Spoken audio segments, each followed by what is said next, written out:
सोचो एक बार, अगर दुनिया के सबसे बड़े स्टेज पर साल दर साल तुम अपना सब कुछ झोंक दो, अपना खून, अपना पसीना, अपनी नींद, अपना दर्द, और फिर भी वो पहली जगह तुम्हारे हाथ ना आए, क्या तुम टूट जाते?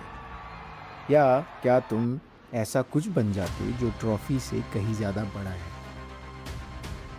बाल्टीमोर। और इस शहर की गली में 16 जुलाई 1964 को एक लड़का पैदा हुआ जिसको दुनिया बाद में एक अलग नाम से जानेगी।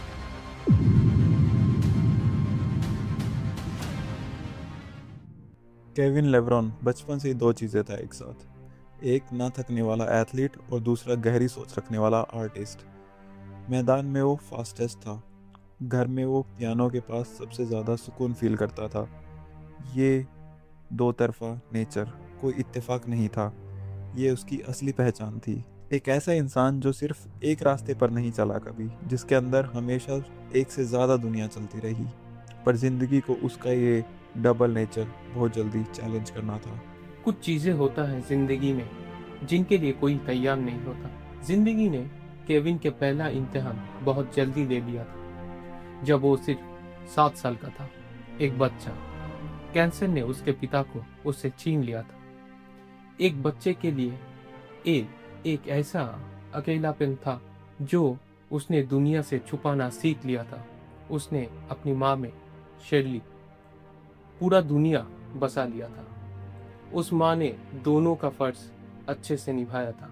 पर कभी कभी जिंदगी आपको वहां तोड़ती है जहां आपने खुद को सबसे मजबूत पाया होता है। टीनेज ईयर्स के आखिर में जब केविन अपने पहचान बना रहा होता है, वो बीमारी फिर से लौट के आता है। एक बार फिर, इस बार उसके माँ के लिए। तुमने अपने बाप को खोया, तुमने सब कुछ अपने माँ में ढूंढा, और फिर एक दिन वो भी चली गई। उसके पैर के नीचे से जैसे जमीन खिसक गई। कौन होते हो तुम जब वो आखिरी इंसान भी चला जाए जिसने तुम्हें अपने दुनिया में संभाला था? ये सवाल उस वक्त केविन के साथ था, अकेले, अनसुने, पर हमेशा मौजूद। ग्रीफ का कोई मैनुअल नहीं होता, कोई स्टेप बाय स्टेप गाइड नहीं होता, और केविन के पास इन अंधेरों में से गुजरने का कोई शॉर्टकट नहीं था। पर उसने जो किया, बहुत कम लोग ही कर पाते। वो रुका नहीं, टूट सकता था, बह सकता था, खो सकता था उन अंधेरों में जो अकेले इंसान को घेरने आता है। पर उसने ऐसा नहीं किया। उसने अपने दर्द को एक चीज में बदल दिया जो हमेशा उसके काम आई। आग, अंदर से जलती हुई एक ऐसी आग जो ना वक्त बुझा सकता था, ना कोई हार। वो आग जो हमेशा कहते थे, मैं यहाँ हूँ और मैं यहाँ हमेशा रहूंगा।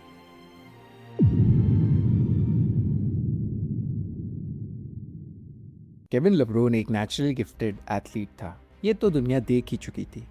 पर तब वो सिर्फ अपना दर्द दौड़ने की कोशिश कर रहा था। ट्रैक पे दौड़ना, फुटबॉल में टैकल करना, अपने आप को इतना थका देना कि सोने तक में ज़्यादा सोचने की गुंजाइश ना आए। दोनों चीज़ें उसके साथ चलती रही हमेशा, आयरन और आइवरी, बारबेल और पियानो कीज, जैसे वो कभी सिर्फ एक चीज़ होने के लिए बना ही नहीं था। लेट टीनेज ईयर्स तक केविन एक ऐसा इंसान था जो किसी भी डायरेक्शन में जा सकता था। एथलेटिज्म था, टैलेंट था, डेडिकेशन था, अंदर आग भी थी, मगर वो आग अभी भी अपना टारगेट ढूंढ ही रही थी। ज़िंदगी में कुछ चीज़ें होती हैं जो तुम्हें तुम्हारा रास्ता नहीं बताती, वो तुम्हें तुम्हारा रास्ता दिखा देती हैं। केविन लेब्रॉन का रास्ता उसे एक जिम के दरवाजे के अंदर मिलने वाला था। पहली बार जब कोई अपनी असली जगह देखता है तो एक अजीब सा सुकून मिलता है। कोई शोर नहीं, कोई ड्रामेटिक मोमेंट नहीं, सिर्फ एक फीलिंग, यहाँ यहाँ। केविन लेब्रॉन ने पहली बार एक जिम में घुसे और कुछ ऐसा महसूस किया जैसे वो पहली बार किसी ऐसी जगह आए जो उनके लिए इंतजार कर रहा है। बॉडी बिल्डिंग ने केविन लेब्रॉन को चूज किया उस दिन, उस जिम में, बाल्टीमोर के उस गली में। अब यहाँ एक बात करनी पड़ेगी जो कई लोग कहने से हिचकिचाते हैं, पर हम नहीं। केविन लेब्रोन की बॉडी एक जनरेशन में एक बार ही बनती है।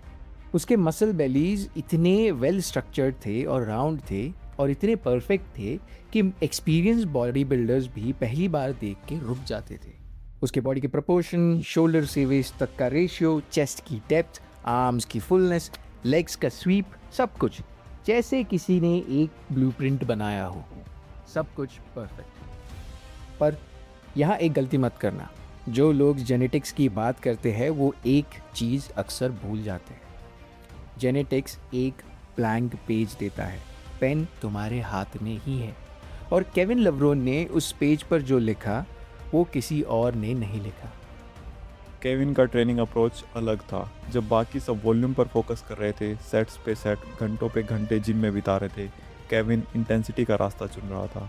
कम पर डेवेस्टेटिंग। एक एक सेट जैसे लास्ट सेट हो उसकी ज़िंदगी का, एक एक रैप जैसे उसे खुद को प्रूव करना हो किसी को। और फिर एक चीज़ जो राइवल्स को पागल कर देती थी, जो एक्सपर्ट्स को कंफ्यूज करती थी, जो मीडिया को समझ नहीं आती थी, वो थी उसकी off season strategy.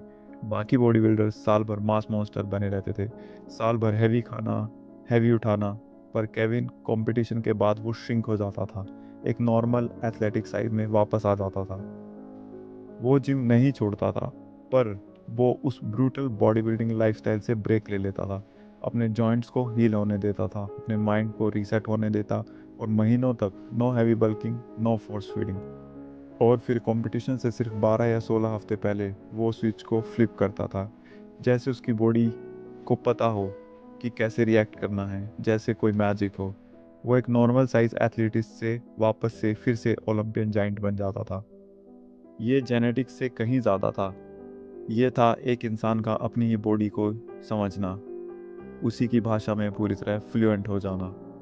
Amateur competition में पहली बार जब केविन स्टेज पे आए, लोग रुक गए। केविन के साथ भी यही हुआ। वो जीत रहा था, दुनिया का ध्यान खींच रहा था, वो बात का हिस्सा भी बन रहा था बॉडी बिल्डिंग दुनिया का। और एक दिन जब मेडल्स और लोकल ट्रॉफी ज्यादा नहीं लगते, जब एक इंसान को अपने आंखें उठाता है और कुछ बड़ा देखता है, केविन ने सोचा था प्रोफेशनल जाते थे, प्रोफेशनल बॉडी बिल्डिंग, IFBB का स्टेज, मिस्टर ओलंपिया का सपना, दुनिया का सबसे बड़े एथलीट के सामने खुद को रखना। कोई हेजिटेशन नहीं था, क्योंकि वो लड़का जो अपने पेरेंट्स को खो चुका था, जो ग्रीफ को आग में बदल चुका था, वो लड़के के लिए डरना कोई ऑप्शन नहीं। वो लड़का डरने के लिए बना ही नहीं था।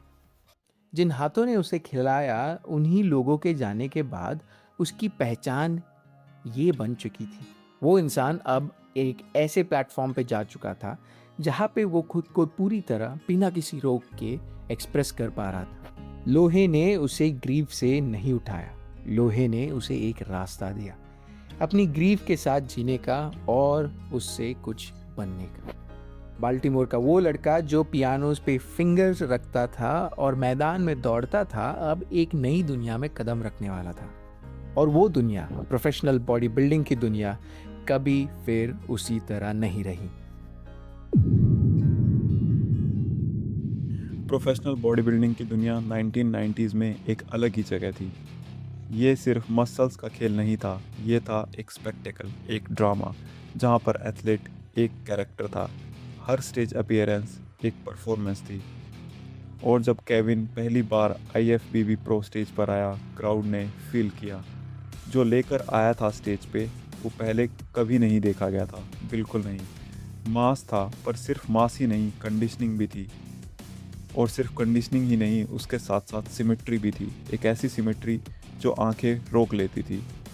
मैरीलैंड मसल मशीन, ये निकनेम नहीं मिला उसे ऐसे ही, ये उसने अर्न किया था, हर मसल, हर वेन, हर पोज, एक एक चीज़ से।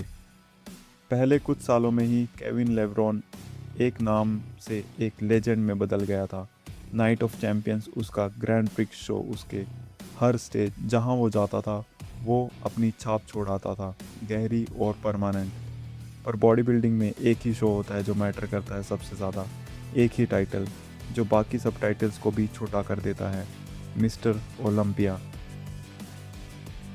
लॉस वेगास, हर साल दुनिया का सबसे बड़ा स्टेज, दुनिया का सबसे बड़े बॉडी बिल्डर्स और सिर्फ एक सबसे ऊपर खड़ा होता है। और यहाँ से केविन लेब्रॉन की कहानी और कॉम्प्लिकेटेड हो जाती है।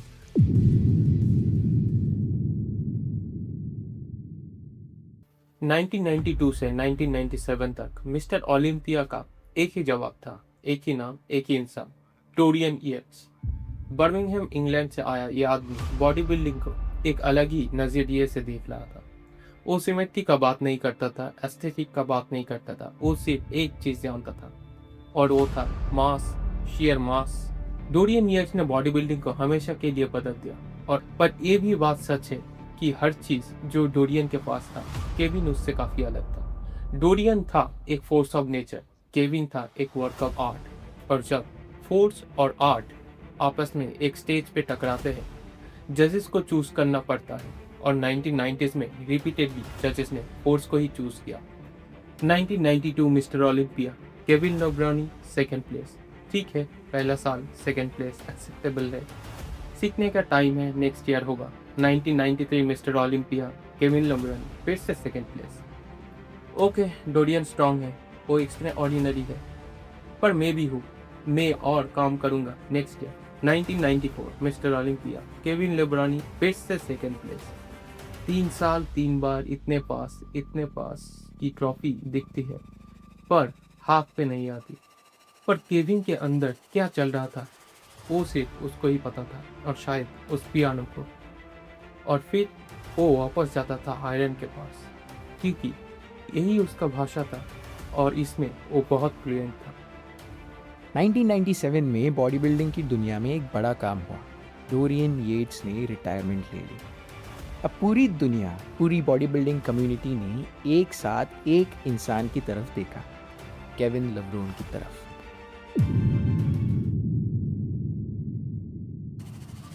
और फिर टेक्सास से एक आदमी आया, रॉनी कोलमैन।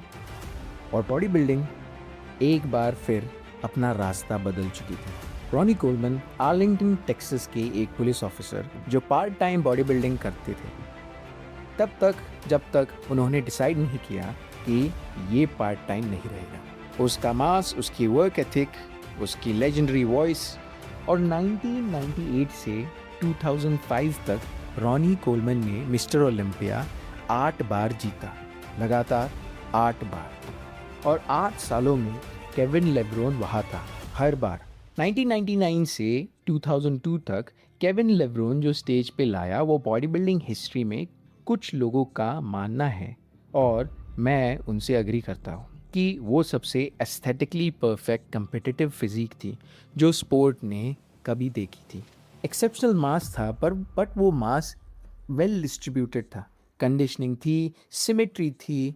और जब वो पोज करता था तो वो सिर्फ मसल नहीं दिखाता, वो एक विजन प्रेजेंट करता था, एक आइडियल ह्यूमन बॉडी कितनी खूबसूरत हो सकती है। और फिर भी मिस्टर ओलंपिया रॉनी का था। ये बॉडी बिल्डिंग का सबसे बड़ा और सबसे दर्दनाक पैराडॉक्स है। दुनिया की one of the best physique, one of the most beautiful physics और दुनिया का सबसे बड़ा बॉडी बिल्डिंग टाइटल एक इंसान के पास कभी नहीं जा पाया। पर डोरियन और रॉनी के अलावा केविन के एरा में और भी लोग थे, और इन्हें समझे बिना केविन की कहानी अधूरी है। Flex Wheeler, the sultan of symmetry, Oxnard California का एक ऐसा आदमी जिसके बारे में आर्नोल्ड श्वार्ज़नेगर ने खुद कहा कि शायद फ्लेक्स व्हीलर सबसे गिफ्टेड बॉडी बिल्डर था जो उसने कभी नहीं देखा था। आर्नोल्ड ने खुद, ये कोई छोटी बात नहीं थी। फ्लेक्स और केविन दोनों एक ही सपना देखते थे, दोनों एक ही स्टेज पे खड़े होते थे, दोनों के पास वो कुछ था जो जजेस को स्पीचलेस कर देता था, और दोनों रोनी के सामने बार बार सेकंड और थर्ड पे सेटल करते थे।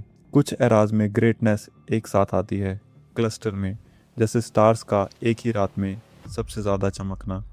1990s का बॉडी बिल्डिंग एक ऐसा ही एरा था, इतने सारे एक्स्ट्रॉर्डनरी लोग एक ही वक्त में, मगर एक की ही जीत, वो सिर्फ टाइमिंग था, क्रूअल ब्यूटीफुल टाइमिंग। और इस सब के बीच केविन लेब्रॉन क्या सोच रहा था? उसने खुद बार बार कहा है इंटरव्यूज़ में, कॉन्वर्सेशंस में, कि हारना उसने कभी पर्सनली नहीं लिया, कभी नहीं। वो कहता था, मैं स्टेज पे आया, मैंने अपना बेस्ट दिया, आज का दिन उनका था, कल मेरा होगा।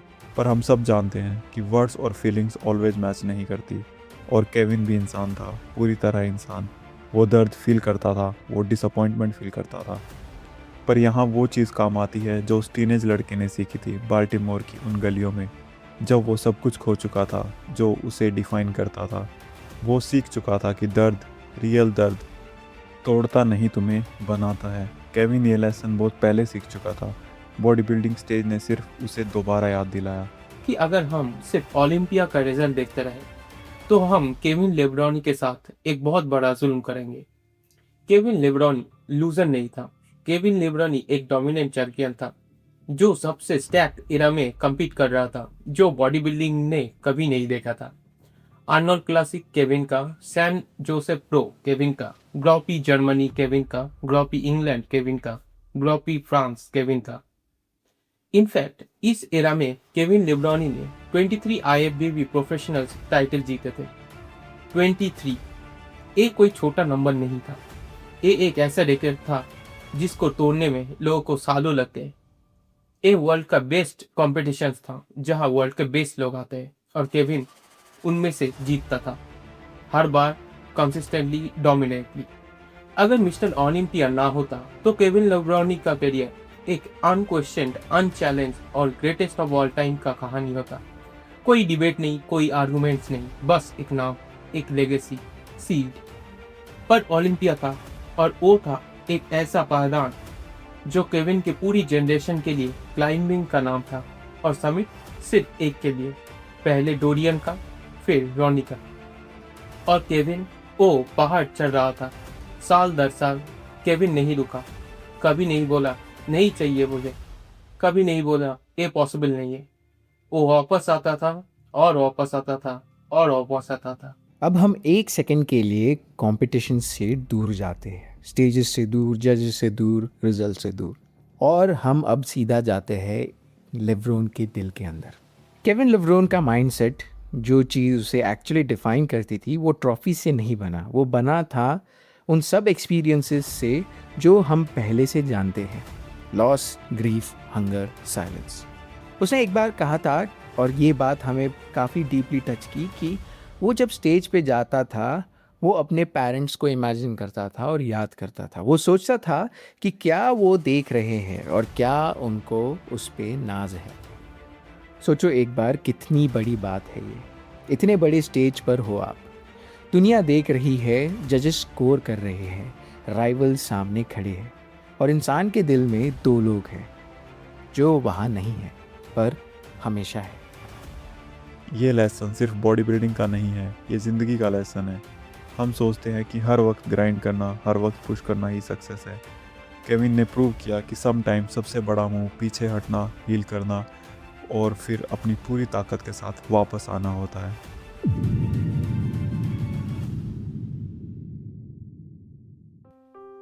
रुको, एक सेकंड रुको।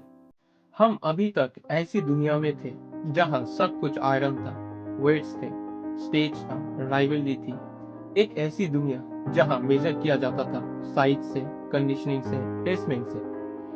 पर केविन लेब्रॉनी कभी से उस दुनिया में नहीं जीता था, कभी नहीं। ये जो सुनाई दे रहा है तुम्हें, ये कोई बैकग्राउंड ट्रैक नहीं है। ये केविन है, खुद केविन पियानो बजा रहा है। वो आदमी जिसके हाथ इतने स्ट्रॉन्ग थे कि उन्होंने सालों तक आयरन को अपनी मर्जी से मोड़ा। वो हाथ पियानो पे भी नेचुरली चलता था, उनकी ऑथोरिटी सुनता था, उतने ही सोल के साथ। और अगर तुम अभी भी सरप्राइज हो तो तुम अकेले नहीं। पर यही तो बात है, केविन लेब्रॉनी हमेशा से सिर्फ वो नहीं था जो हमेशा हमको स्टेज पे दिखता है। वो कहीं ज्यादा था, कहीं गहरा, कहीं और रंग, कहीं और थे।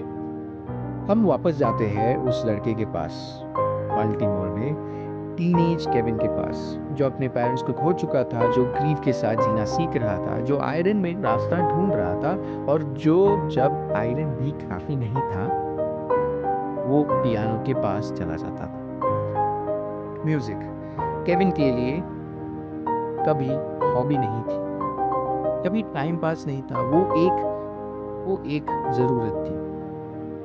वो थी एक ऐसी जगह जहाँ वो सब एक्सप्रेस कर सकता था जो दुनिया को दिखाना पॉसिबल नहीं था। कंपटीशन स्टेज पे वो अपनी बॉडी दिखाता था, पियानो पे वो अपना सोल दिखाता था। केविन लेब्रोन एक ट्रेन्ड म्यूजिशियन है, सिर्फ शौकीन नहीं, ट्रेन्ड, डेडिकेटेड, सीरियस। वो पियानो बजाता है, वो गाता है, उसने अपना खुद का बैंड भी बनाया जिसका नाम है फुल ब्लोन। उसने म्यूजिक रिलीज किया है, एक्चुअल रियल म्यूजिक जो यूजुअल लिसनर्स सुनते हैं। बॉडी बिल्डिंग और म्यूजिक, ये दोनों चीज़ें बहुत अलग लगती है बाहर से। एक लाउड है, फिजिकल है, पब्लिक है। दूसरा क्वाइट है, इंटरनल है, प्राइवेट है। पर केविन के लिए दोनों एक ही चीज़ थे, दोनों क्रिएशन थे। और ये चीज़ हमें केविन लेब्रून के बारे में सबसे ज़्यादा इंस्पायर करती है। ये नहीं कि उन्होंने क्या बताया या क्या उठाया, ये नहीं कि वो कितने बड़े थे।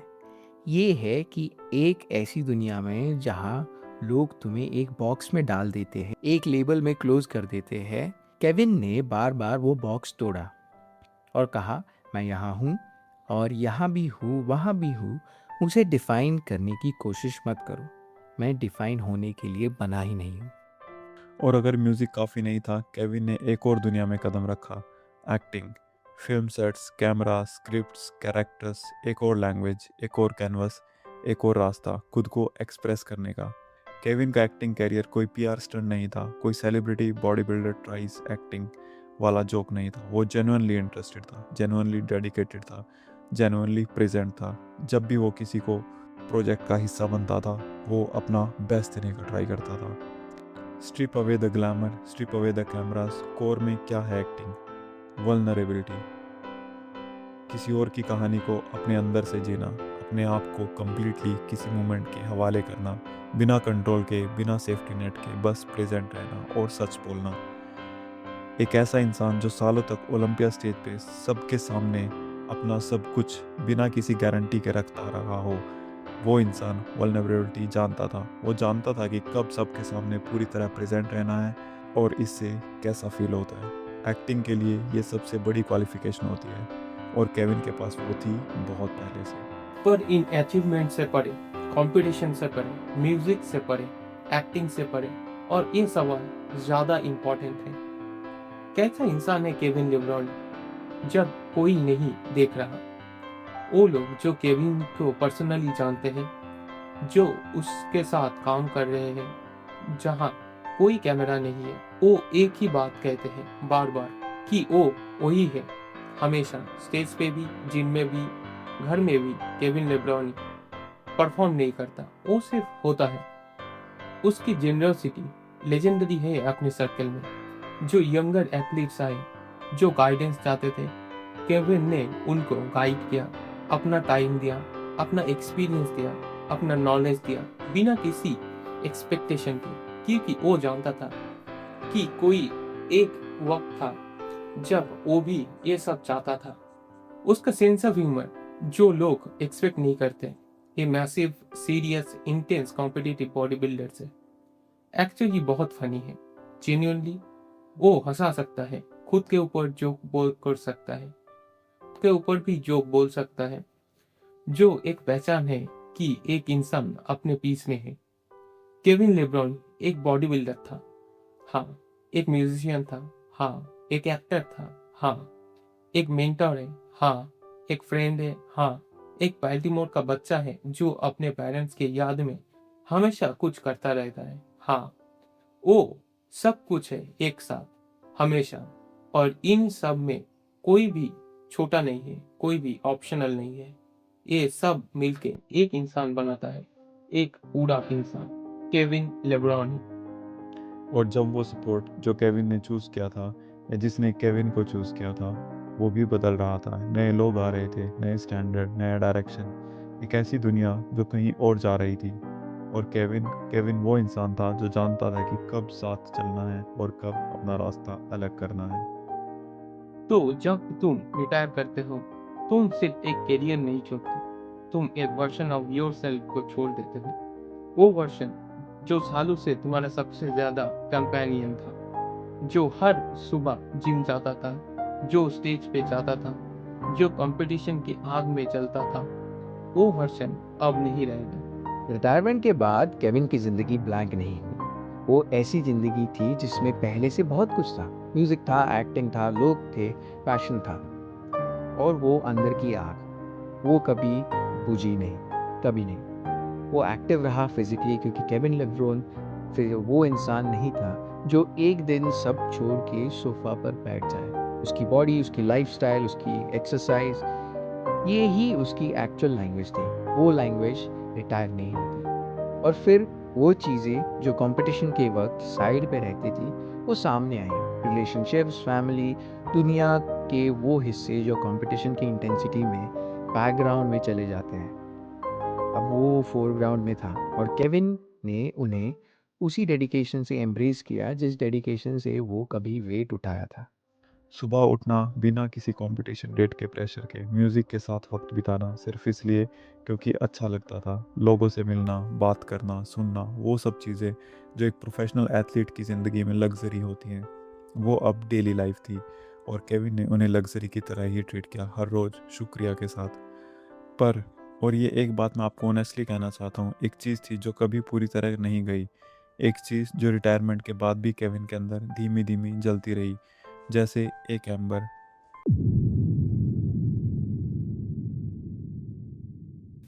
बॉडी बिल्डिंग की दुनिया तब बहुत बदल चुकी थी। नया चैंपियन था, feel hit, dominant, new face, new name, new standards. एक ऐसा जनरेशन जो केविन लेब्रॉनी को हिस्ट्री की किताबों में जानता था।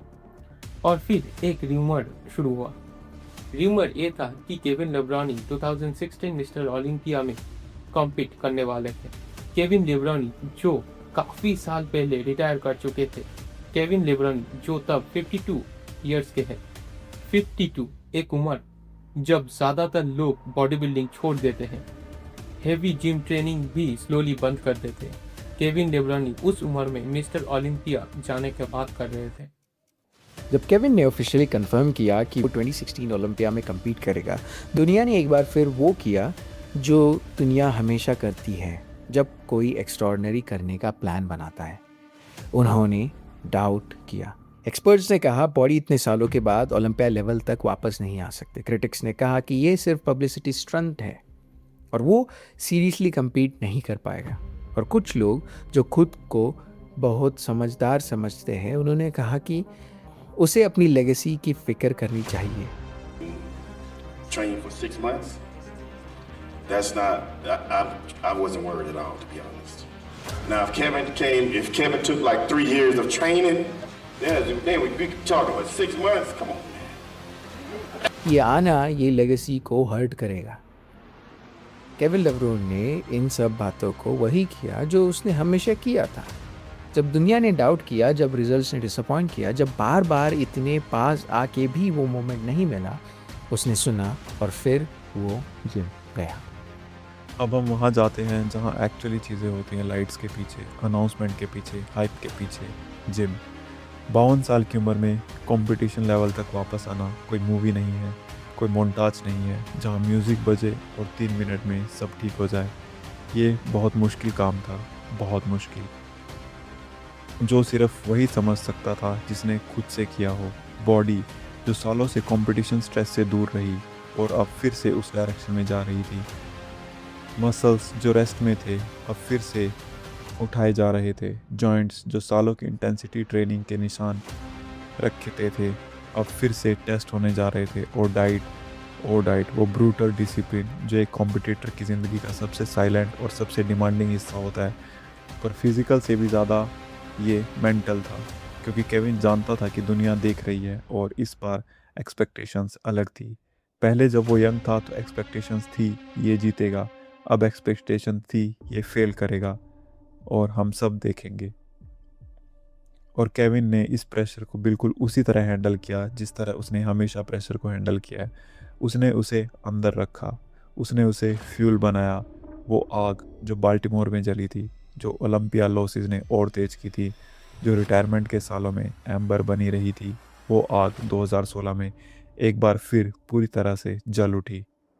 वो शहर जो हमेशा से स्पेक्टेकल का घर रहा था, उस हफ्ते और भी ज्यादा अलाइव हो चुका था जब दुनिया का सबसे बड़े बॉडी बिल्डर्स एक जगह आते हैं और एयर में ऐसा एक टेंशन होता है जो आप फील कर सकते हो। और इन सब के बीच केविन लेब्रॉनी था, मैं वहां जाऊंगा और मैं अपना सब कुछ दूंगा आज इस स्टेज पे एक बार फिर। अनाउंसर ने नाम लिया माइक्रोफोन से। लास वेगस के उस बड़े से अरीना में हज़ारों लोगों के सामने, कैमरास के सामने, दुनिया के सामने केविन लेब्रॉन।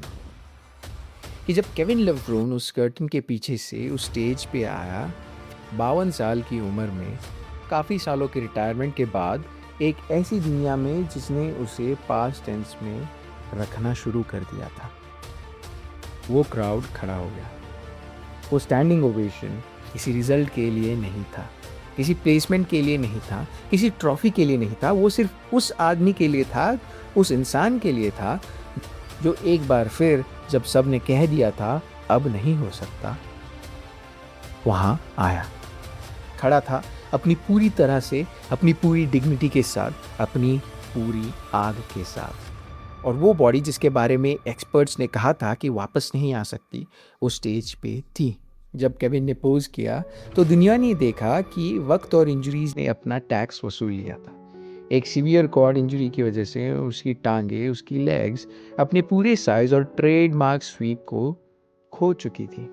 उसकी अपर बॉडी आज भी साइंस और एज को डिफाई कर रही थी, पर ओवरऑल ये वो परफेक्ट फिजिक नहीं थी। ये परफेक्शन का डिस्प्ले नहीं था, ये इंसान की हिम्मत का, ह्यूमन के विल का सबसे परफेक्ट डिस्प्ले था। वो जीता नहीं, उसकी प्लेसमेंट टॉप में नहीं आई, और हम प्रिटेंड नहीं करेंगे कि थी। रिजल्ट के कागज़ पे नहीं, रिजल्ट सिर्फ कागज़ पे होता है। जो चीज़ दिलों में रहती है वो अलग होती है, और उस रात लास वेगस के उस अरीना में जो चीज़ लोगों के दिलों में थी, उतरी, वो यही थी कि एक इंसान जिसने सब कुछ दिया था इस खेल को, सालों पहले वापस आया। सिर्फ इसलिए नहीं कि वो जीता, सिर्फ इसलिए कि वो एक बार फिर खुद से पूछ सके, क्या मैं अभी भी हूँ? क्या वो आग अभी भी है? और जवाब उस रात लास वेगस ने दिया, हजारों लोगों ने दिया, उस स्टैंडिंग ओवेशन ने दिया। हाँ, तुम अभी भी हो। अब मैं तुमसे एक चीज़ पूछना चाहता हूँ, ऑनेस्टली, डायरेक्टली, एक चीज़। तुम्हारे लिए 2016 का केविन लेब्रॉन कमबैक क्या है? कुछ लोग बोलेंगे ये एक बॉडी बिल्डर था जो एक बार और कम्पीट करना चाहता था। सिंपल, और टेक्निकली वो गलत नहीं है, पर मैं तुम्हें दूसरा एंगल देता हूँ, एक ऐसा एंगल जो मुझे लगता है ज़्यादा सच है, ज़्यादा पूरा, ज़्यादा केविन जैसा। 2016 में केविन सिर्फ एक कंपटीशन में नहीं आया, वो एक मैसेज लेकर आया, एक ऐसा मैसेज जो सिर्फ बॉडी बिल्डिंग के लिए नहीं था, वो सिर्फ फिटनेस के लिए भी नहीं था, वो हर उस इंसान के लिए था जिसने कभी कुछ छोड़ा हो, जिसने कभी किसी वजह से अपनी आग को अंदर ही अंदर रख लिया हो, जिसने सोचा हो अब बहुत देर हो गई, अब मैं वापस नहीं जा सकता, अब वो वक्त नहीं रहा, अब मैं वो नहीं रहा। केविन लेब्रॉन ने 52 साल की उम्र में दुनिया का सबसे बड़े बॉडी बिल्डिंग स्टेज पे खड़े होकर बिना एक भी लफ्ज़ बोले ये कह दिया, सिर्फ अपनी प्रेजेंस से, सिर्फ अपने होने से ये कह दिया कि देर कभी नहीं होती, कि आग, सच्ची आग कभी नहीं बुझती, कि वापस आना कोई वीकनेस नहीं है, वापस आना सबसे बड़ी, सबसे ब्रेव, सबसे इंसानी चीज़ है जो कोई कर सकता है। और उस रात जब वो स्टैंडिंग ओवेशन मिली, वो सिर्फ केविन के लिए नहीं थी, वो उन सब के लिए थी जो कभी वापस जाना चाहते थे पर डरते थे। वो उन सब के लिए थी जो अंदर से जानते हैं कि उनकी आग बुझी नहीं है, सिर्फ छुप गई है। वो ओवेशन एक एक परमिशन थी, वो कह रही थी तुम भी जा सकते हो वापस, कभी भी, जब भी तैयार हो, स्टेज तुम्हारा इंतज़ार करता है हमेशा। 2016 ओलंपिया के बाद केविन लेब्रॉनी वापस अपनी जिंदगी में लौट गए, पर एक इम्पोर्टेंट चीज बदल गई थी। ये शायद कंफर्म हो गया था, वो कंफर्म ये हुआ कि केविन लेब्रॉनी खत्म नहीं हुआ था, कभी नहीं, रिटायरमेंट से कभी नहीं, सालों के मेहनत से कभी नहीं। डाउट करने वालों ने, क्रिटिक्स ने, एक्सपर्ट ने, किसी ने उसे खत्म नहीं किया था। और अब ये सिर्फ केविन नहीं जानता था, पूरा दुनिया जानता था। उसने खुद पूरे दुनिया को दिखाया था एक बार फिर अपने स्टाइल में अपने शर्तों पे, अपने आपके साथ। सुकून, एक वॉरियर का सुकून जो ये जानता है कि उसने अपना सब कुछ दिया, हर बार, हर स्टेज पे, हर साल, और एक बार फिर जब कोई एक्सपेक्ट नहीं कर रहा था, वो दिया पूरी तरह वैसे, बिना किसी एक्सक्यूज के, बिना किसी सेफ्टी नेट के, सिर्फ खुद को और उस खेल को जिससे वो मोहब्बत करता था, हमेशा, अभी भी। कुछ लोग जब तुम उन्हें देखते हो तो तुम्हारा पहला रिएक्शन कोई बड़ा ड्रामेटिक थॉट नहीं होता, कोई फिलोसॉफिकल इंसाइट नहीं होता, बस एक simple almost child like reaction होता है, यार बस यही। वो इंसान, वो प्रेजेंस, वो फिजिकलिटी, वो आग, सब अभी भी, पूरी तरह अभी भी। हम सिर्फ देखो कितना फिट है वाली बात नहीं कर रहे, हम बात कर रहे हैं एक ऐसी वाइटैलिटी की, एक ऐसी अलाइवनेस की जो बाहर से दिखती है, जो तुमसे मिलती है, जो पहले ही सेकंड में वो चीज़ कहती है ये इंसान ज़िंदगी से पूरी तरह एंगेज्ड है। वो ट्रेनिंग अभी भी करते हैं, ये कोई सरप्राइज़ नहीं होना चाहिए, क्योंकि ये वो ट्रेनिंग नहीं है जो कोई प्रूव करने के लिए करता है, ये वो ट्रेनिंग है जो कोई इसलिए करता है क्योंकि ये उनके लिए सांस की तरह है। कि केविन के पास एक ऐसी एनर्जी है जो कंटेजियस है, जो उस कमरे में आती है जब वो आता है, कि ज़िंदगी अगर पूरी तरह जी जाए तो कैसी लगती है, वो वाली एनर्जी, वो वाला प्रेजेंस। अब कुछ लोग बोलेंगे यार सिर्फ बॉडी की बात करना शैलो है, सरफेस लेवल है, इससे डीपर जाओ। और मैं उनसे रिस्पेक्टफुली डिसएग्री करता हूँ, क्योंकि केविन लेब्रॉन के कॉन्टेक्स्ट में उसकी बॉडी आज शैलो नहीं है, वो एक टेस्टामेंट है, एक लिविंग ब्रीदिंग मूविंग टेस्टामेंट उस इंसान की जो वो है, जो वो हमेशा रहा है। ये वो इंसान है जिसने डेकेड्स तक अपनी बॉडी को एक्सट्रीम कंडीशंस में रखा, competitions prep, bulking cycles, injury, recovery और फिर एक कमबैक 52 की एज में। इन सब चीज़ों के बाद वो अक्सर बॉडीज पे लॉन्ग टर्म निशान छोड़ जाती है। केविन आज भी एक ऐसी हेल्थ और वाइटैलिटी के साथ खड़ा है जो जेन्युइनली रिमार्केबल है, मेडिकली रिमार्केबल, ह्यूमनली रिमार्केबल। ये इसलिए पॉसिबल हुआ क्योंकि केविन ने कभी अपनी बॉडी के साथ दुश्मन की तरह बिहेव नहीं किया। वो उस फेज़ में भी नहीं जब कंपटीशन का प्रेशर सबसे ज़्यादा था। उसने अपनी बॉडी को हमेशा एक ऐसी चीज़ की तरह ट्रीट किया जो रिस्पेक्ट डिज़र्व करती है, जो केयर डिज़र्व करती है। और पियानो वो अभी भी बजाता है, केविन के हाथ वो अभी भी उनके कीज पे जाते हैं, और वो नोट्स वो अभी भी कुछ कहते हैं, पर अब वो कुछ अलग कहते हैं।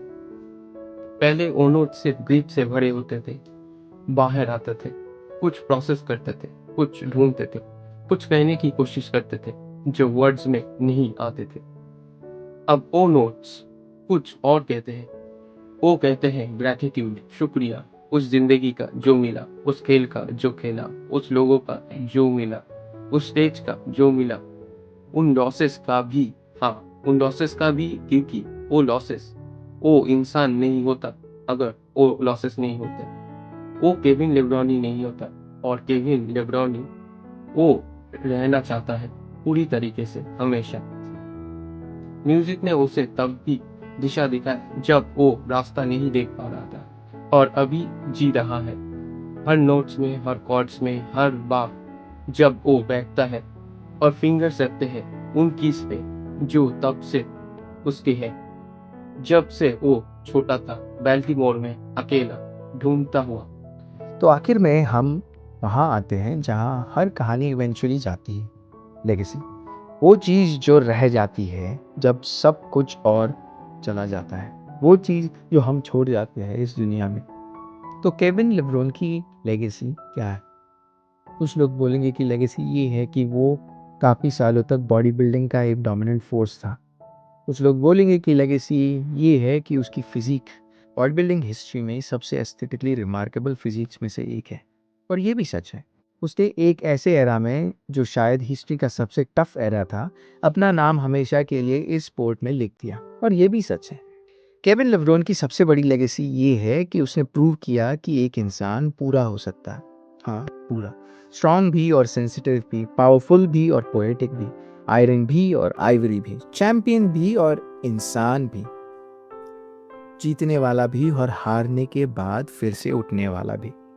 उसने प्रूव किया कि ग्रीफ, रियल ग्रीफ तुम्हें ख़त्म नहीं करता, वो तुम्हें अगर तुम जानने दो बनाती है। उसने प्रूव किया कि लॉस स्टेज पे कैरेक्टर की कमज़ोरी नहीं है, वो कैरेक्टर का सबसे बड़ा इम्तिहान है। और उसने प्रूव किया कि वापस आना, चाहे कितने सालों बाद, चाहे कितनी बड़ी उम्र में, कभी भी देर नहीं होती। हम वापस जाते हैं एक बार और आखिरी बार बाल्टीमोर। उस शहर में एक लड़का था जो दोनों हाथ से खाली था। उन लोगों के जाने के बाद जो उसकी दुनिया थे, जो कंफ्यूज था, दर्द में था, जो ढूंढ रहा था कुछ ऐसा जिसमें वो अपना सब कुछ डाल सके, जो कह सके ये मैं हूँ यहाँ पूरी तरह। वो लड़का एक जिम में गया, एक पियानो के पास गया, एक स्टेज पे गया, और फिर दूसरे स्टेज पे, और फिर दूसरे, और फिर काफ़ी सालों बाद जब सबने कह दिया था अब नहीं, उसने कहा एक बार और। वो लड़का अब एक आदमी है, एक ऐसा आदमी जिसने सब कुछ देखा, सब कुछ जिया, सब कुछ दिया, और जो आज भी यहाँ है, स्टैंडिंग स्ट्रॉन्ग, अलाइव, ग्रेटफुल, पूरा। वो लड़का जो बाल्टीमोर की गलियों में अपना रास्ता ढूंढ रहा था, वो रास्ता उसने ढूंढ लिया। नहीं, वो रास्ता उसने खुद बनाया। एक एक कदम अपने हाथों से, आयरनी से, आइवरी से, दोनों से, हमेशा दोनों से। हमने इस फिल्म की शुरुआत में एक सवाल किया था, याद है? अगर दुनिया के सबसे बड़े स्टेज पर शान दर शान तुम अपना सब कुछ दे रहे हो, अपना खून, अपना पसीना, अपना नींद, अपना दर्द, और फिर भी वो स्टेज तुम्हारा हो नहीं पाया, क्या करोगे तुम? क्या तुम टूट जाओगे, या तुम कुछ ऐसा बन जाओगे जो ट्रॉफी से कई ज्यादा ऊपर है? हमने सोचा था इस सवाल का जवाब बॉडी बिल्डिंग में होगा, स्टेजेस में होगा, रिजल्ट्स में होगा, कंपटीशन में होगा, पर जवाब वहां नहीं था। जवाब एक आदमी की पूरा जिंदगी में था। एक आदमी क्या पूरा कहानी में था। एक 3 लड़के के अंदर था जो ग्रीफ को आग में बदल देता था। एक म्यूजिशियन में था जो आयरन उठाने के बाद पियानो पे बैठता था, अपने सोल को ढूंढता था। एक एथलीट्स में था जो हर बार बार हारने के बाद सिर्फ एक ही चीज जानता था, वापस आना है। और एक 52 इयर्स ओल्ड आदमी में था जो दुनिया के सबसे बड़े स्टेज पर, जब कोई एक्सपेक्टेशन नहीं था, फिर भी गया, सिर्फ इसलिए कि वो अपने आप को खुद से एक बार फिर कंफर्म कर सका, मैं हूं अभी भी, हमेशा। केविन लेब्रानी ने मिस्टर ओलंपिया नहीं जीता, ये सच है, और ये हमेशा सच ही रहेगा। पर केविन लेब्रानी ने कुछ और जीता, कुछ ऐसा जो मिस्टर ओलंपिया से मांगा नहीं जा सकता, दिया नहीं जा सकता, छीना नहीं जा सकता। वो जीता अपना जिंदगी पूरी तरह, एक एक हिस्से को, एक एक रोज को, बिना किसी हिस्से को अनजिए हुए, बिना किसी डायमेंशन को इग्नोर किए हुए। आयरन भी, आइवरी भी, स्टेज भी, स्टूडियो भी, चैंपियन भी, इंसान भी, हमेशा दोनों, हमेशा पूरा। और शायद यही सबसे बड़ी जीत होगी उसके लिए, जिस जीत के लिए कोई जजेस स्कोर नहीं करता, कोई अनाउंसर नाम नहीं पुकारता, कोई ट्रॉफी नहीं मिलता, पर जो अंदर, डीप अंदर फील होता है उस इंसान को जो जीता है, उसके अपने सब कुछ दिया, हर बार, हर स्टेज पे, हर नोट्स में, हर रिपीटेशन, हर सुबह जब वो उठता था, हर रात को जब वो सोने जाता था, उसने दिया, हमेशा दिया, पूरे तरीके से। बाल्टीमोर का वो लड़का जो पियानो पे फिंगर्स रखता था और मैदान में ढूंढता था, जो ग्रीफ को आग में बदल देता था, जो आयरन उठाता था और आइवरी के भी गाता था, जो बार बार स्टेजेस पे आता था और बार बार वापस आता था। वो लड़का, वो आदमी, वो लेजेंड, वो इंसान।